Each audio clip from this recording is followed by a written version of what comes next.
martial law, social and civil, aliens, human hybrids, Nephilim, the Great Deception, world chaos, tsunamis. You want to stay tuned for special edition End Time Revelations with Pastor Henry Schaefer and Pastor Steve Hall.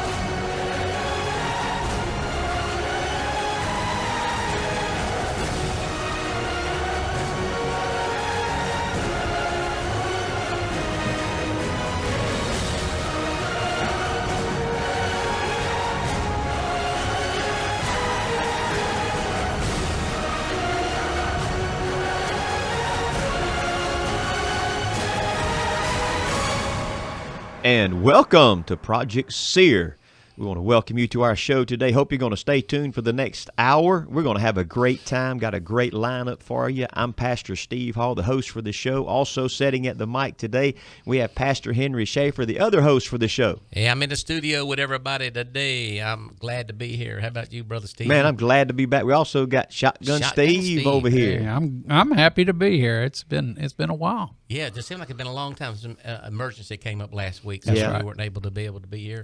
But I thank God we're able to get past that and move right on into the program today. You know, we get all kind of people talking about Project SEER. They like listening to this thing. Yeah. I think we do weird shows. We do weird stuff, but, you know, I'm going to tell you this here. You know, I did get a comment back from something, through the grapevine and all, and ever how it gets back around to you. Can you believe they're on the radio and those preachers believe in that? Well, bless God, I've never seen any of that. And here's my disclaimer right off the bat. First of all, is that we tell you that this can be totally just entertainment. Yes. You know, totally entertainment or spiritual enlightenment, or this could really show you what's happening in the last days. And it can be historical. Exactly. Yeah. You know, so it's kind of like we just kind of put this out there, Project SEER, special edition, End Time Revelation. So when you tune into this place, you're going to hear stuff that you probably have never heard anything like that before. Right, and that's what we want to happen. We want you to find that there are things going on you don't know anything about, you've never heard about, but that doesn't stop the fact that they're going on and that they are real. Yeah. So to be dismissive is a great mistake. Yes. Because because you've never heard it, you don't know anything about it, your granddaddy didn't tell you about it, and then you just dismiss it, then you don't know the whole story. Yeah. And I challenge everybody, what you hear us talk about, do your own research before you draw a conclusion just out of your own experience, because your experience is very limited. Yeah. You know, I used to be, I like this book right here.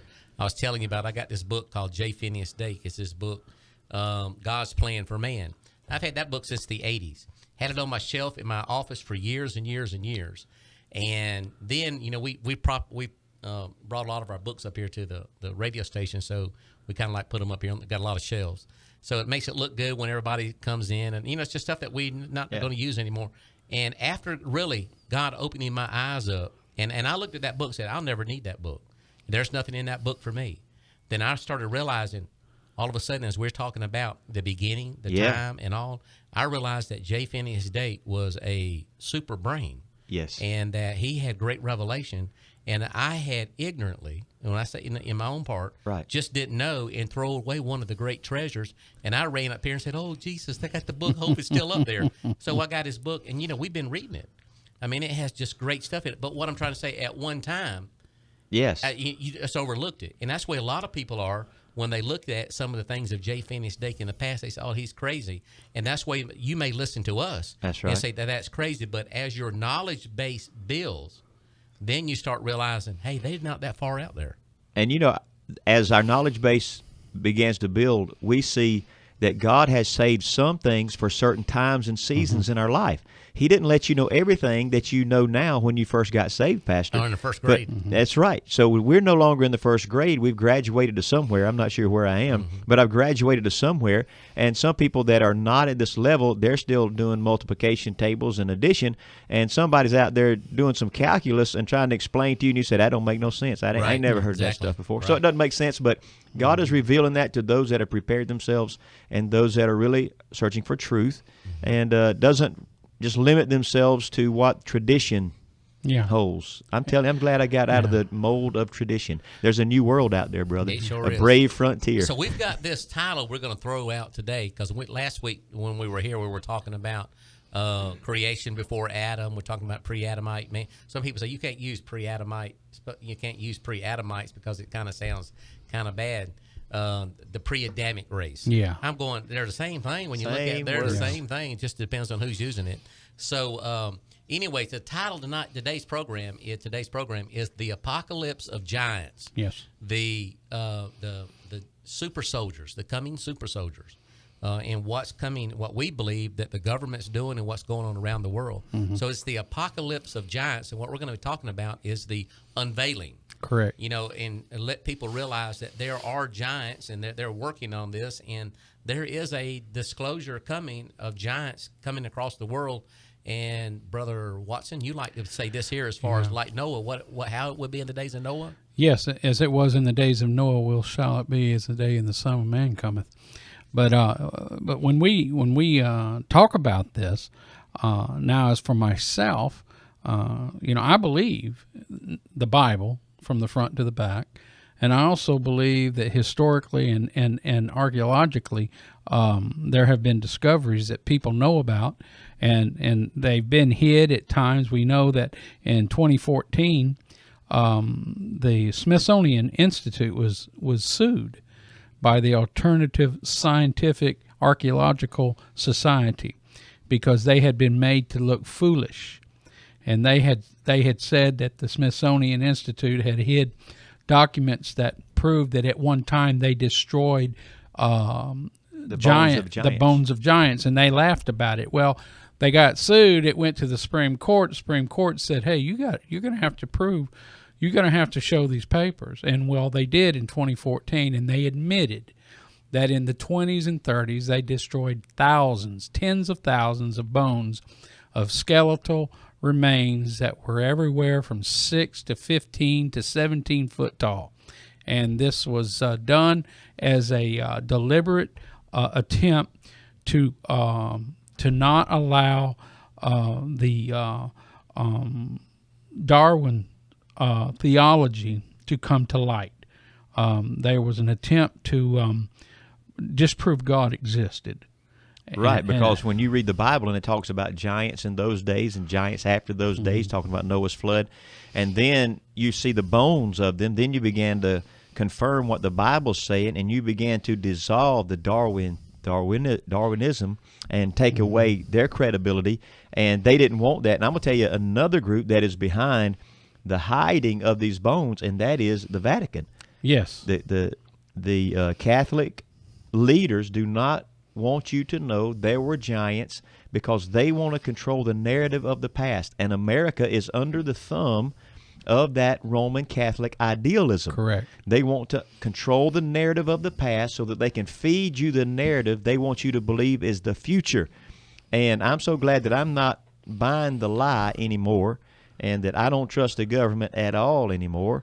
And I find out, and you can go to Steve Quayle's True Legends. I've got that book at the house, and he documents through old newspapers from the 1800s when we were expanding out to the west that they were finding these giant skeletons all across the United States. And every time they would find them, they would call the authorities. The authorities would come and take them. They would be carried off to the Smithsonian, never to be seen or heard from again. That's right.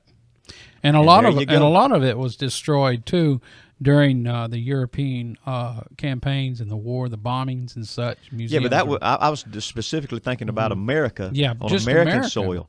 And I know that over there, yes, the same thing has happened. But the Vatican is very, very strong, not as strong here in America, but very, very strong over the Middle Eastern European nations. Correct. Because that's where the old, I ain't going to call them holy, but Roman Empire. Yes. And the Catholic Church got its start out of Constantinople and Constantine. So, that area, they were the first ones who began to drag this stuff and hide it. No, don't tell nobody about that. Yeah. We got to control the narrative of what's went on in the past. And we know, but the Bible tells a different story. That's true, and we know that in places all across the Middle East, in the Euphrates River area, Turkey, all those areas, Iran, Iraq, they have been discoveries of bones, and there have been discoveries of the remnants of giants, and it can't be denied. No, well, you can go right back to, you can look all this up on YouTube and everything else right now. That Kandahar giant that was just killed a few years ago by special forces in the mountains of Afghanistan. That's right. There's a lot of eyewitnesses that were there have come forward now, and you can look some of those up on L.A. Marzulli. That's right, in L.A. Yeah, Marzulli. that's correct. Marzulli, L.A. that's his name. Marzulli. Yeah, look it up on some of his YouTube. He does an interview with one of the shooters that killed this thing. We were talking, and I know we're gonna. I don't want to take over or nothing, but I do know that we're going to be going into where we talk about the super soldier philosophy in all countries, especially your main world powers, Germany at one time, and then Russia, America, and some other places.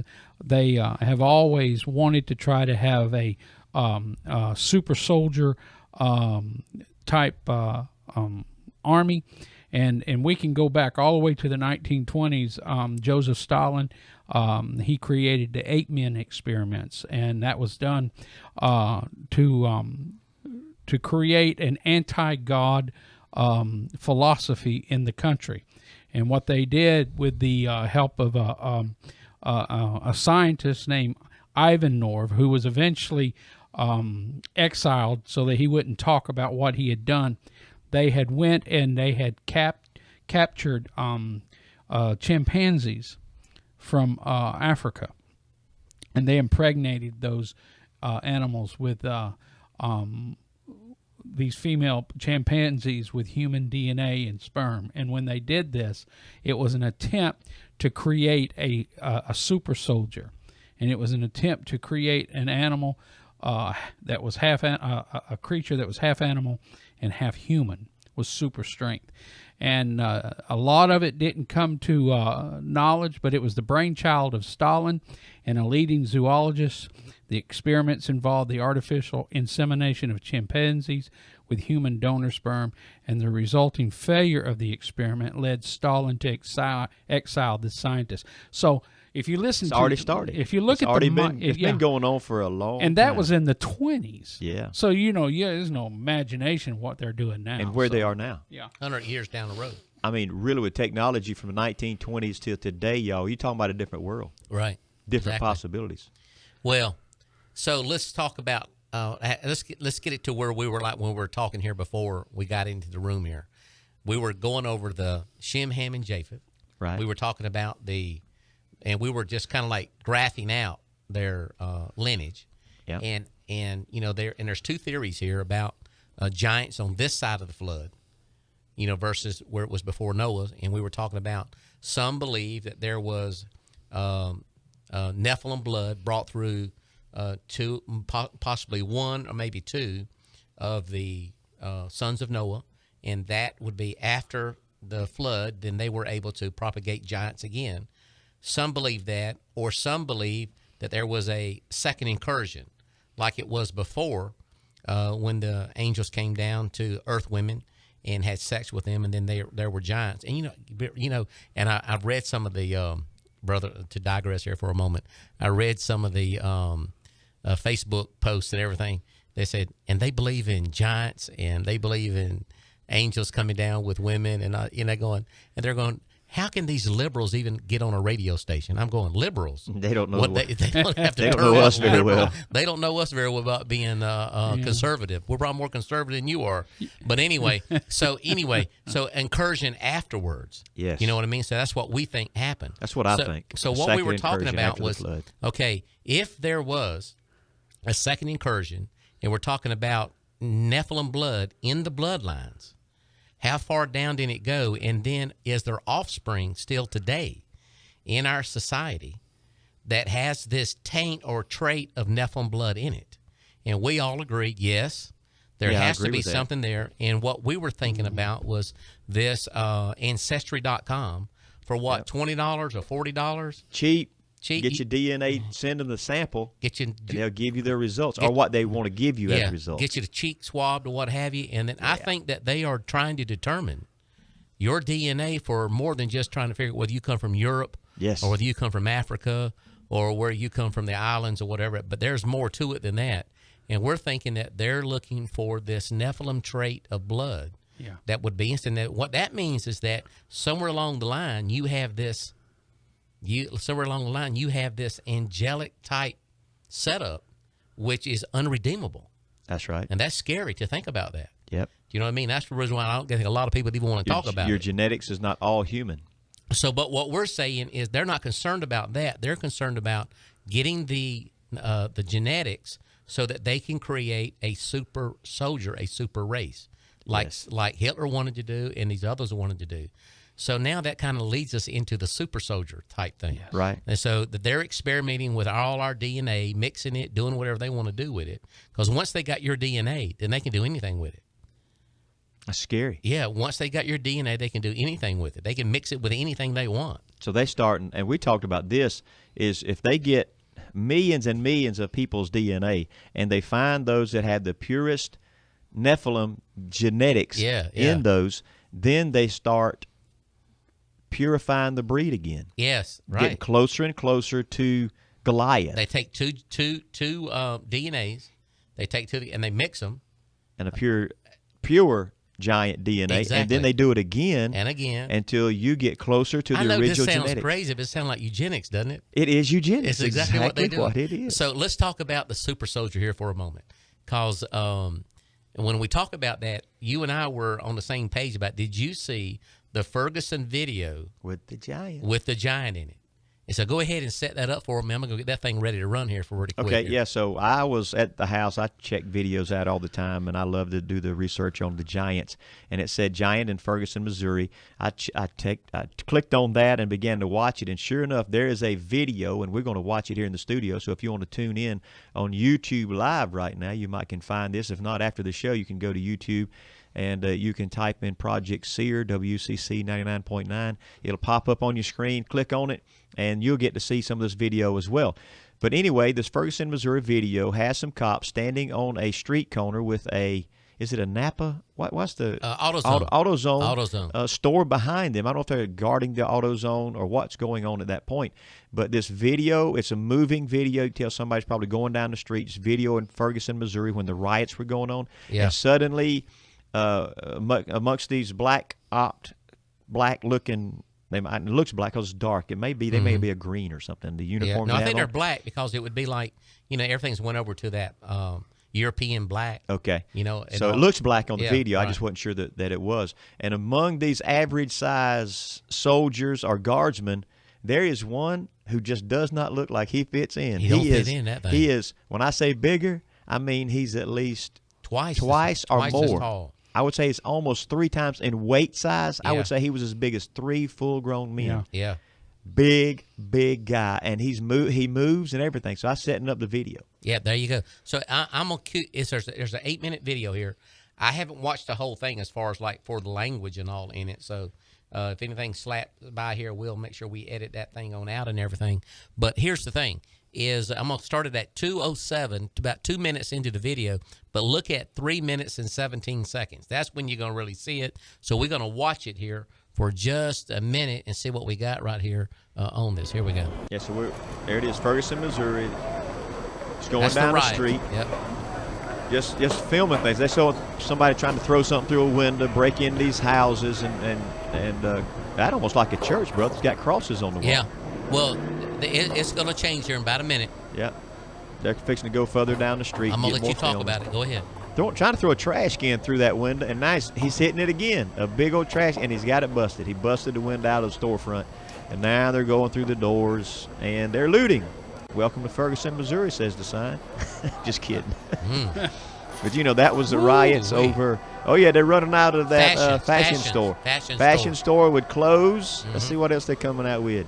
Oh, they just broke in and just coming out with everything they want. Now more people are going in, running in and out, getting what they want and running away with it. But the black people is going fucking crazy. Oh, there's the bad words. Mike Brown shit. Fuck the law. Oh, boy. Yeah, we're going to edit that out of there, aren't we? My goodness. So we're going to get it right up here to 17. Here we go. Doing an interview on the street. I'm going to run it down right here. There we go.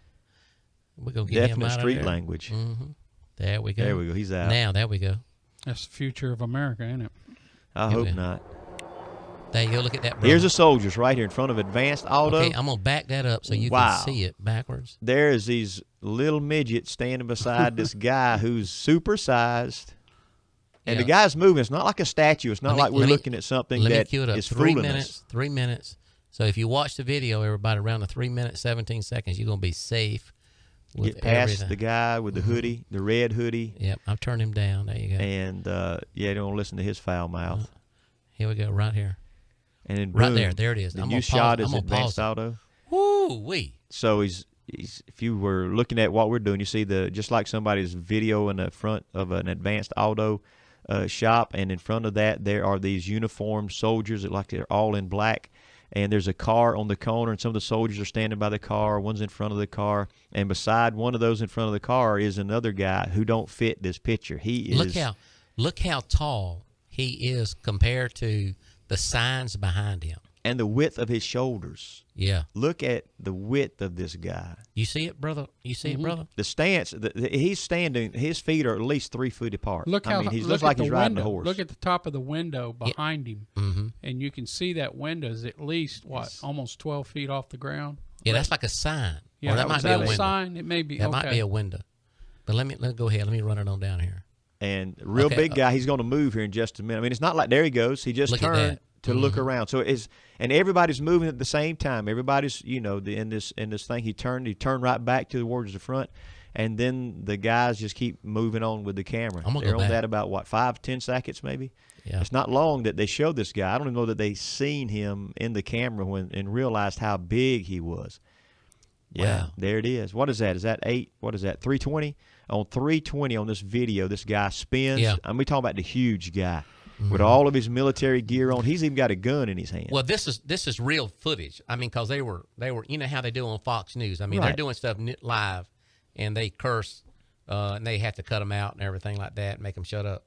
But this is live. Well, it was live when they did it. That's right. Because they got the people right there on the street, and they're panning the streets when they're seeing all of this in this here. So it's not. So right there where that thing is Paul's brother, that. The regular-sized soldier, I would say he's 5'11" or so. He doesn't come up to the shoulder. He is probably just a little over halfway. I'm just trying to gauge the tall guy from the short guy. Just as long as his leg is here, brother. I know it. That from the knee down to his foot. Yeah, so that standard soldier just goes above his belt line. His head just goes above his belt line. And the width of this guy, he's turned sideways, and he is wider than the guy standing broadsided. He's huge. And a lot of people, they're skeptical. And we know that that the scientists in this country and other countries have done many experiments to try and enhance not just our soldiers, our law enforcement, but when if you look at the movies that they've made, they've made movies about super soldiers and super law enforcement officers. And they've created many of your Marvel comic book characters who have superpowers. Yeah, and they're Crimeas. They're half-breeds. Yeah. They have different characteristics from animals and human and... Yeah, exactly. It's like we're being, and a lot of them are hybrids too. Yeah, and it's like we're being trained to accept it. So it becomes a norm. Desensitized to this Crimea idea. And we were talking about Goliath, and we were talking about who was the mother of Goliath, and and you had said Oprah was the she was the mother of Goliath, and I was curious about who her husband was. Oh, brother, look at that! Look at that! Look at that! Look at that! Look at that! I want to show you this here. Go ahead, brother. I'm sorry. Okay. But when that's more video. I didn't see that. I hadn't seen. It's a different shot. Watch it. He's walking backwards, as look there, and there's the shields here. Look at him. And he's like he's got someone behind him. Well, a female. There is somebody behind him. There's somebody behind him. A civilian, it looks like. Right, and they're protecting him. Yeah, so look at how tall he is. He's a big guy. But I got to reading about that, and I looked, and I found out that that Oprah was raped by 100 Moabite warriors on her way back to her parents' home. The result of which is the conception of her son Goliath. and it was an unscientific phenomenon where the insemination of one ovum by multiple sperm gave Goliath fantastical powers, thus his great height and success amongst his Moabite and Philistine peers. So here we had a super soldier in the Bible that was mighty, went out 2 times a day and challenged of Israel's challenged warriors. all of Israel. So when we see that, and those people that are skeptical who say, y'all believe in giants? Well, if you believe in the Word of God, You believe in it too. you believe in it too. And if you doubt the Word of God, then you need to go back and you need to. And if you doubt that there were giants in North America on this continent, then you need to go and do your own homework. All I'm saying is if you want to just dismiss that because you don't know nothing about it, it just shows that you're willingly ignorant. You just don't want to know and you won't look it up. I'm telling you, there are books out there like True Legends by Stephen Quayle. Mm-hmm. Yep, that's all documented. It is copies of original newspapers from the 1800s describing the size, the places that these things were found, and then the bones disappear. And you proved that the Smithsonian was sued back in 2014. Yeah. They come forward and said, yes, we destroyed hundreds of the bones of giants, and they had a reason to do that because they're trying to rewrite the history books against God's word. Against the truth of the giants. And that is the main. That's the reasoning behind it. Yes, if they can destroy the story of the creation and the Word of God, and go with the Darwinism philosophy that we came from animals, then there's no morality. Then there's no. There's no more. There's no more. Moral is whatever you want it to be if there is no God who sets a moral standard and gives a book of morality, which is our Bible. There you go. So that video is showing a lot of stuff going on in Ferguson. I mean, it shows stores burning down and everything. Yeah, so it's good. It's a good one to keep. You need to keep that for they pull it off the internet. I'm gonna copy that one down. Yeah, copy that one to keep it. Pull it down because that's gonna be history right there as far as that super soldier. And, in things like this here that we're talking about, I really believe is called soft disclosure, is that they're letting stuff out so that we're talking about it, so that when it does come about and it does happen, you say, oh, I remember the guys talking about it. Mm-hmm. And it's just a little piece of information being released at a time, just a little bit being released at a time. But that's what, that's what they're saying anyway.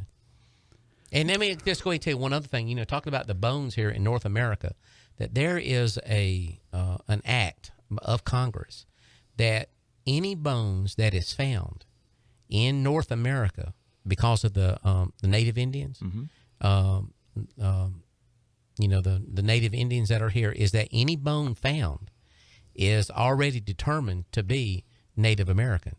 Yeah, that makes sense. Do you understand what I mean? So that everything then falls under their heritage and has to be preserved or taken up. See what I'm getting at? And that is how that they've done that.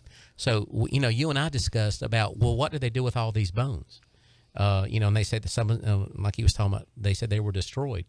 One thing that I heard, and I'll let you tell your story, one thing that I heard was that everything that, all these giant bones and all that and artifacts across the world, that if the Smithsonian Institute gets them, they load them up on barges and take them out to the ocean and just sink the barges, so that it's just done away. Just washing away history, so that nothing can be found. And you found out. Yeah, I found out on several different sources is that the Vatican has ordered all giant remains to be burned and ground to powder.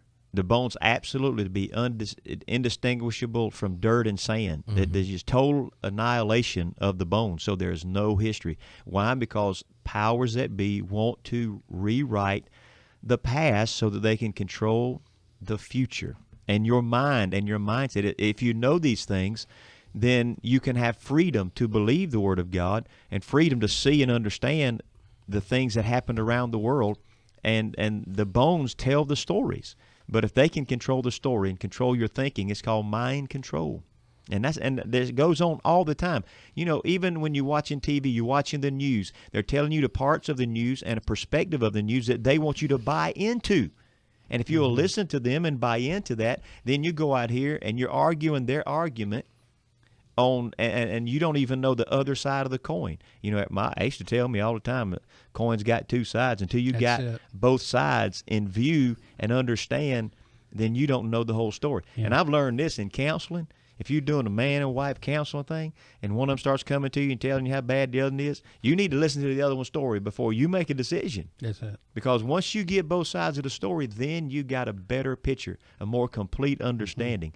And if they can take all the bones away, they took away part of the story they didn't want you to know, and they give you a whole story as if this is all the truth. And you need to believe what I'm saying. When they have stole the truth, perpetuated a lie, and now we got ourselves believing lies and teaching lies to our children in school, in books. Yes, that's all true. All right. So let me just give you some. You got something you want to say there? No, go ahead there, Pastor. So let me give you some information here as far as what Stephen Quayle says about the giants, and maybe throw a little tidbit out here. Yeah, go ahead. Something he does good. So it appears that the offspring of fallen angel female unions were only, listen to this now, only male giants. I'm just telling you what he says here, okay? So just think about, just stick that in your head. Only male giants. So we can assume that because the passage in Genesis 6 only refers to mighty men of valor. So think about, he puts it on a different perspective when we start wrapping our mind around it. When referring to giants, no mention of women. Only men were referring to giants. Likewise, there were only male giants throughout the rest of the Old Testament. So in another scripture provides a key of evidence showing that giants were also able to father young through human wives.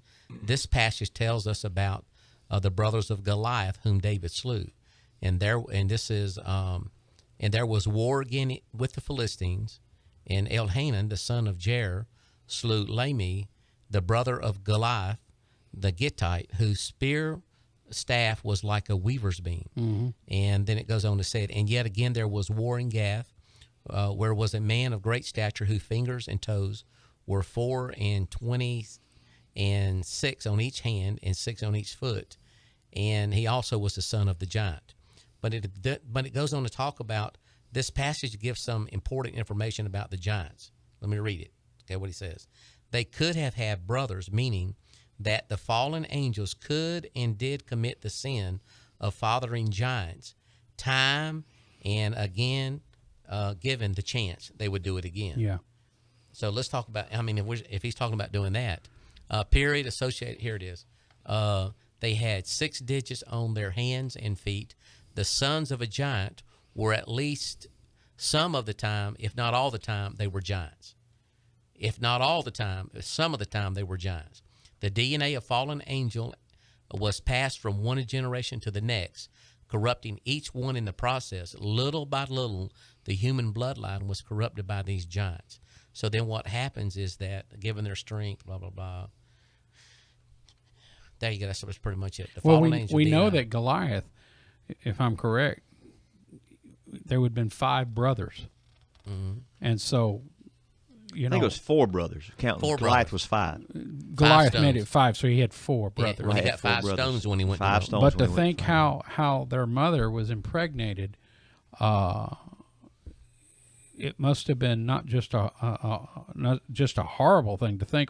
She was raped by 100 Moabite soldiers, but when we think about the height, the girth, the strength, you can go. I like to go back to the time of Og, where you can go to Amos 2:9, where he's talked about Psalms 135 and 11 and 136 and 20. It says Og's destruction, his many great victories, he went against the nation of Israel.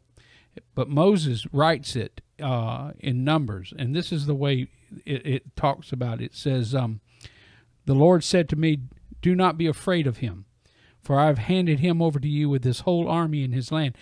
Do to him what you did to Sihon, king of the Amorites, who reigned in Heshbon. So the Lord our God also gave into our hands Og, king of Bashan, and all his army. We struck them down, leaving no survivors. At that time we took all his cities. There was not one of the 60 cities that we did not take from him. The whole region of Argob, Og's kingdom in Bashar, destroying every city, men, women, and children. They destroyed the entire DNA there. Yeah. And all the livestock and plundered from the cities were carried off for ourselves. But Og's destruction and his height is described as the height of the cedars, and his strength was like that of the oaks. So we're looking at mighty men of valor who, how could I best describe it? It would be like watching an oversized Arnold Schwarzenegger with a sword and in all his armor, standing twice as tall as a normal man. And you got to remember, a Hebrew man back then was probably 5'2". So when he was approaching a giant, he was approaching somebody that was probably 11 foot or taller. But a cedar was used as a measuring tool back then. And a cedar is 35 to 120 feet tall. So when we look at these things, it makes me see where mythology even told their stories, how the Greeks came up with some of their Hercules and other things of nature. But there is a realm of history that has been whitewashed. That's exactly right. And that's what we're talking, and that's why we're having to talk about it. And some people say, well, I've never heard of that before. It must not be true. But do your work and find out for yourself before you just dismiss everything. And you'll learn there's a lot in this world that's true that you don't know yet, and I don't know yet. I don't say that I know much of anything, but there's things I have discovered in the last few years that has really brought the scriptures more alive than they ever were before, because knowledge does bring life. And I thank God that he has opened me up to get me out of just a box of religion of the past and what everybody else from the past says, and gets me to a place where there's new information that is available, that is proven, that is tested and tried to be known to be true. And you get on the right videos on TV, on YouTube, you can find some interesting stuff, even DNA comparisons, of skulls that are elongated, that have an absolute total different DNA than the humans that walk the planet of the earth today. And going back to what Pastor Schaefer said just a minute ago, reading from the book, that it seems that the Bible always talks about the giants as being male. There is some Spanish records that come from the 1400s and 1500s when the United States, which wasn't the United States then, they didn't know what it was. They were exploring it. The Spaniards were exploring, and they had monks on board who kept chronicles of these explorations. And they describe finding giants in America, both male and female, Brother Schaefer. Yeah. And it's recorded in their journeys. And some of the people, when they got home, says, y'all just made all these up. Well, one of the expeditions tried to kidnap a younger giant girl, and had this girl, going towards the ship when the hunters, or might have been this particular girl's parents, started to come back in, and the Spanish got afraid. If she calls out to her mom and dad, we're in trouble, they just let her go. But they was going to try to prove their point, that the stories that were coming from the Spanish about the new world, there were giants here, was true, but they didn't get to take this girl on board. Right. Wow. Isn't that amazing? But it's not one story. It came from a lot of the Spanish ships. So if you look in there, you'll find that.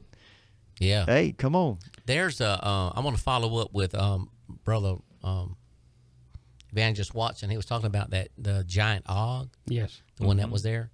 And when I look at this here, because I just got through hearing it, or just got through reading about this here, and it says, for the Og king of Bashan remained of the remnant of the giants, the Rephaim. Indeed, his bed. You talk about his bed. Yes. His bed was an iron bed. It was 9 cubits in length and 4 cubits in width, according to the standard cubit.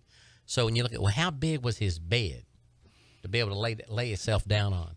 So some translation use this word sarcophagus, or the coffin. So they're talking about, is his bed that he died in? So and I'm going, even just studying this kind of changes the way things are even thought in your mind. Yeah. Does that make sense? Sure it does. So they say, okay, it could have really been his sarcophagus or his coffin in place of the bedstead, for the Hebrew word, and it goes on about that. So then it goes on and says, whether Moses was referring to Og's bed or coffin is not particularly relevant. Don't worry about that. However, the size of the object is noteworthy. We are told that it was 9 cubits by 4 cubits in the width according to a standard cubit. Since the standard cubit was approximately 18 inches long, then Og's coffin or bed would have been 13 and a half feet long and 6 feet wide. And to put it into perspective, if it stood on the end, the height of the bed would have been exactly twice as tall as a person who was 6'9" tall. I mean, that's how tall that would have been. Guy. That's a big guy. And of course, he may not have had been in a bed large of his bed. Some authors have attempted to downplay the significance of the dimensions, but the Bible clearly identifies Og as a giant at that time. So I mean, so when you look everywhere, and if I was in the military, I would want something bigger, faster, stronger than my enemy. I would want the super soldier. I wonder who these guys were, like Og and Goliath and all these different ones. If that DNA is still available, then what could we do with it? And I think that's what they are doing. I believe that on my heart. That's what's going on. Every advanced civilized nation in the world right now, they're working towards it. I know they want the DNA from around the world. Our country is sending you almost at no charge. I mean, you can't pay $20 and get a DNA test. Come on now. Yeah. And they're going to send you everything, and they just want to know who you are, where you are, and they'll have all that information because they've got to send you that information back. Just think about it, and don't give it to them. I like to read history, and I read a lot about the West and things of that nature. And the Paiutes in Nevada, back in 1832, there was a young Paiute Indian girl who wrote of her family history. Yes. Now, this is before a lot of books and television, before science fiction. She probably was more literate about her own people and what they went through more than anybody. And she wasn't, she hadn't been tainted by television or anything like that.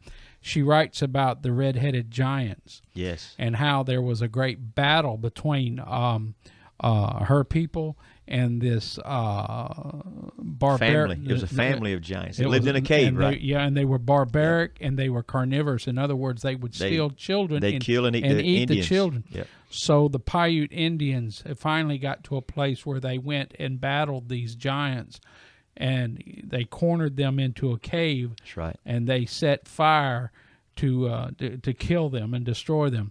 And that is to them, that is true history. And the reality of that history is that when later on archaeologists had went in there to study, and then there was let me back up a little bit. There was a man who had went into that cave to extract bat manure. Yeah, for fertilizer. For fertilizer. The farmers were using it in their fields back in 1800s. And so when he went in there and he found these skeletal remains. Yeah, after they dug out most all the guano. Yeah. So this is when all this came to light. But you don't hear about this kind of history. They're still trying to bury it. They bury it as much as they can.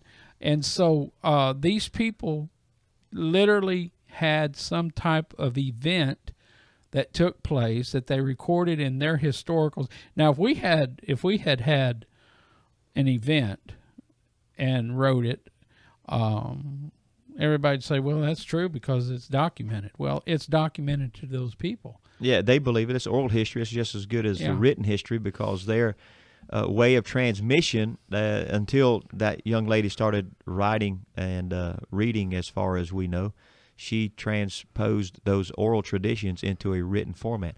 Brother Schaefer, you were telling us earlier in our preparations for the show today is that you heard that there was at Dulce another, that's where Phil Snyder got shot by the aliens, and I know somebody's laughing right now.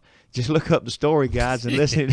Let him tell his own story. He's on YouTube too, Phil Snyder. Yeah. But there was a battle between the aliens and American soldiers. And how many American soldiers was it? 19? Something like that. So like 19 soldiers got killed. Yeah. And also a bunch of them got killed. Phil Snyder, he got hit by the laser that they're laughing now. Almost cut him in half. It almost cut him in half.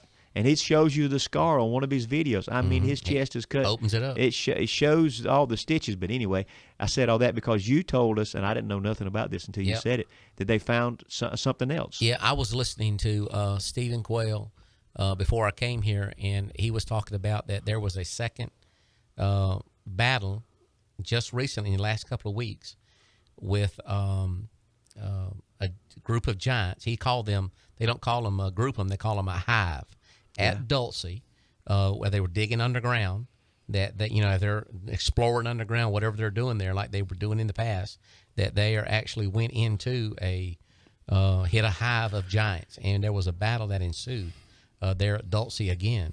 I mean, he was just talking about that.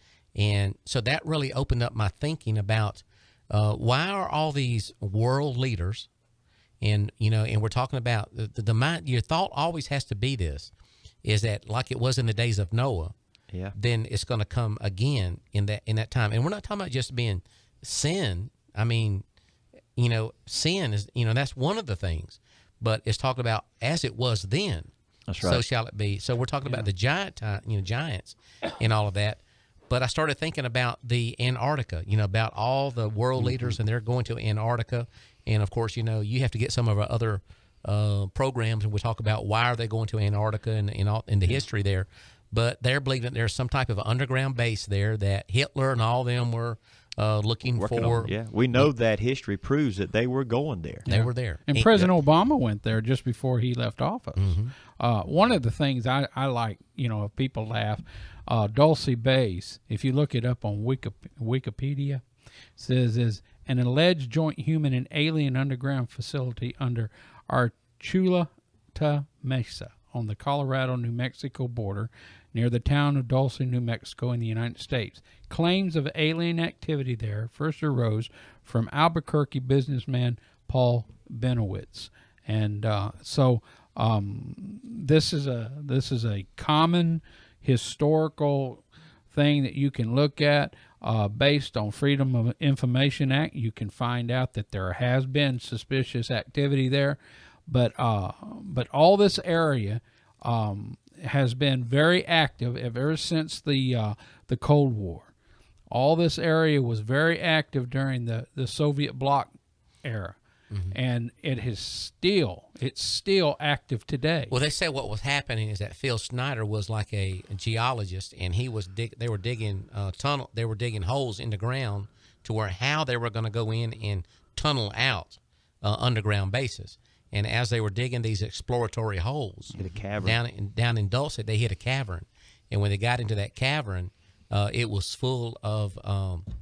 Y'all say it because if I say it, someone will say Pastor Schaefer. Extraterrestrials.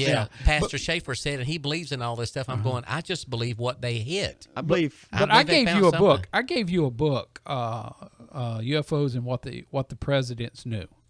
They referred as Dulce Base is described as the real Area 51, and that the one that's up near Nevada is the shadow base. In other words, you get just a little bit of attention on Area 51 as we know it from watching the news and stuff. We put our minds on the Nevada base, area base, and what do you call it, Groom Lake? You say, look over here. Look over here. It's really happening but it's over really there. over here. They're saying that Dulce Base is actually the real Area 51. So when Phil Snyder, and you tell him the story how he was the geologist, and he tells us in his own words. Right. I've watched his videos, got his book. But anyway, he drills a hole. They drill a hole, and they let him down in a basket with a Marine or two in the basket. I can't remember how many was with him, to see what they just hit. They just hit an opening. And when he goes down in there, he says the first thing he sees when he hits the opening is a tall, gray alien.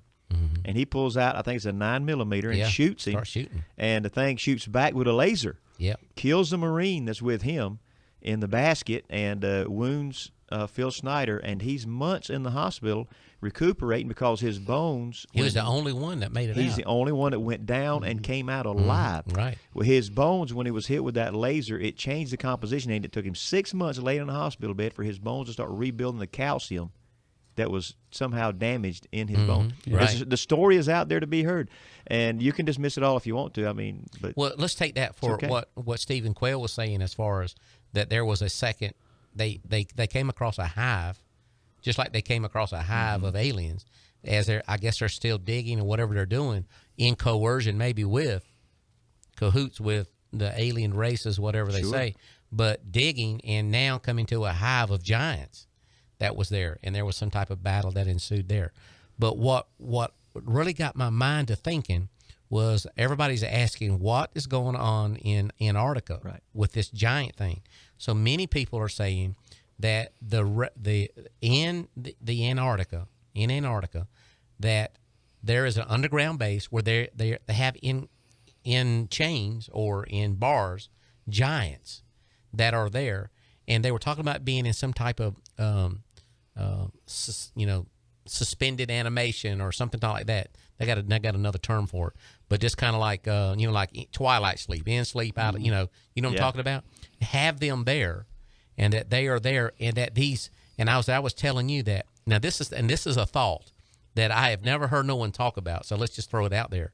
Is that if this Nephilim, these type things are something that is reptilian, you know what I mean? Have some type of reptilian, or the blood of these giants or these things is a reptilian type thing. See what I'm getting at? Cold-blooded, like reptiles.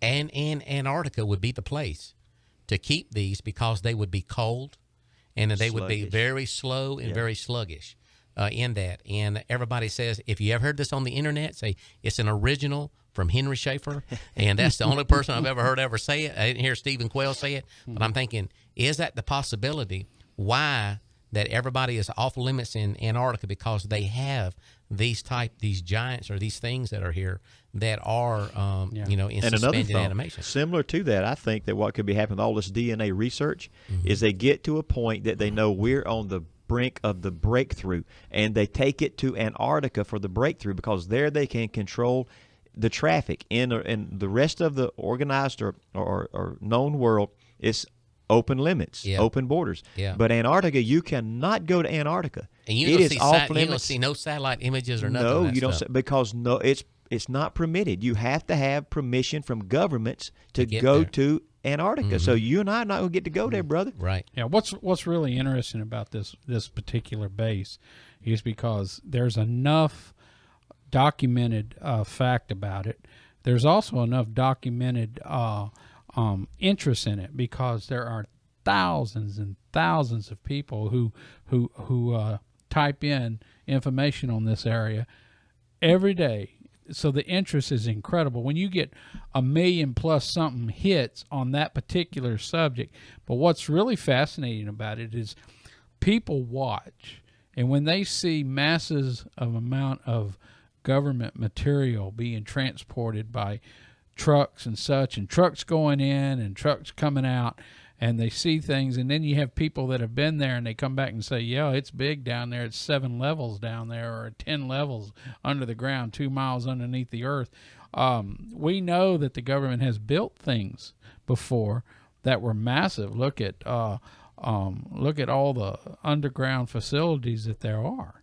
And I remember when I went to Shemya on the Aleutian Chain, everything I saw there was secret. You could not get on all we had available to talk to our family back home was a telephone. We were told your conversation is monitored between you and your family when you're on the phone. So everything I saw while I was there was, I couldn't talk about it. Hush. But now you can go to YouTube and see the videos. And there's a video landing on Shemya runway. And they talk about it. All right, brothers, we got to get ready to close this thing up. 5 more minutes. Got about 5 minutes. Wow, this time has went by very fast. Talking about the giants, talking about the possibilities of where they came from. Where are they now? What's the destiny of the human race? Are we going to see these giants again? I'm convinced that we will see giants again, that we're already seeing some giants, like here at Ferguson. And there are others. If you get on the internet, you can find some awfully big people. But are they the ones? Is that the last ones we're going to see? I say we're going to see more and more and more in the years to come. And they're going to get bigger and bigger as technology refines the DNA. And will we be able to control and contain? That's a big question. I really believe that we're going to see things, especially coming out of the Euphrates area of the world, that are going to be unbelievable and unimaginable. I believe a lot of it will come out when the tribulation takes place. And you still got CERN over there opening up these portals. Yeah. And we don't know what technology and what dimensions we're getting ourselves into, but things can go in and things can come out. Yeah. And listen, it's just not for a little bit of scientific know-how that they built the world's biggest machine at the world's greatest cost over all the years since 1940, I want to say 8. Friends and neighbors, there's something going on there that is way beyond what you're getting told and what I know, and it has something to do with governments. It has something to do with another dimension and giants and demons. Yep, I said it. It has something to do with a lot of the stuff that some people don't even want to imagine. You know, when Stephen King wrote the book The Mist and they made a movie out of it, that was based on CERN. Where they punched a hole into another dimension and they couldn't close it, and what came through it caused all the devastation in the movie. And so, and CERN's supposed to do their next test in September. September, and I heard this time it's going to be so much larger than any of them they've tried so far. Eventually, you play too much with something you shouldn't be playing with. It play with a rattlesnake long enough, you will get bit. You will. All right, Brother Schaefer, what do you think? Well, I was just trying to look at, and I was trying to find the chart of security levels, that they have. There's that big list of security levels as far as what level the president's at. His security level is like, it's above top secret, but it's like level 17. And above him, there's much more. The crypto and all this kind of stuff way up there above. So here's the thing. Say, well, if all this was real and all that was so, we know that Donald Trump would be the one that would tell us all what's going on. Do you know what I mean? Yeah. He would, but his security level won't get him in. He won't get him in to knowing what's happening at Dulce and what's happening in a lot of these different places. It absolutely takes people to, what do they call them? That defect, whistleblowers, to come out and say this is what's really going on in those places, and because the president just doesn't know. Wasn't it Kennedy that said, "I'm going. If you don't let me in Area 51, I'm taking the military and I'm going to open it up. I'm going in there." He never did go. He never did go. Yeah. But I'm saying, yes, the president has power, but he don't have security clearance. But he can use his power to get into places because he is the head honcho over the military, and he can use a military force about anywhere around the world. Especially with all of these new, what do they call those, executive orders that they like to write, giving the president special powers with military powers, even on the soil of the United States of America. The American soldiers was never to be deployed on the streets of this country. Yeah. That was in the Constitution. Yeah. I tell you, that book I gave you on what the presidents knew, I got it right. It will definitely open your eyes. All right. Okay, here's what it says. Keep in mind that there are two different claims that I know of. One is that there's 21 security clearances above POTUS, and the other is 38 levels. So he's at 17, and it goes all the way up to 28. And then there are another 10, is it 10 levels? I think 10 levels. Goes all the way up to Majestic.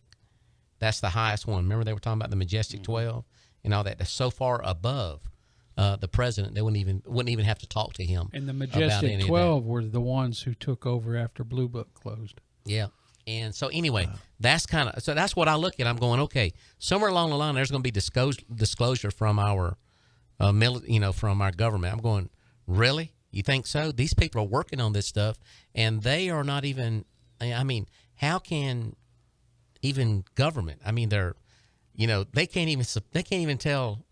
What Comey's doing. Yeah. Do you know what I'm talking about? Yeah, that's right. Yeah, because every other question, I can't tell you in an open setting. I can't tell you. I'm going, what do you mean you can't tell us? And we're trying to ask these questions. You can't tell us nothing. And I think that's why everybody's getting so tired of it. For 6 months, that's all I've heard. And all they keep coming up with, there's no conclusive proof that anything happened. Then shut up and go home. But our government has gotten so confused now. It's like it's imploding now. Well, here's the thing that you just proved. The governments and even above the government, there is power and authority that control the knowledge that they want you to have or not have. It's called secrecy. That's right. All right, guys. There we go. It's been enjoyed fun. it. It's been fun. It's been a lot of fun. God bless All you. right, See you next week.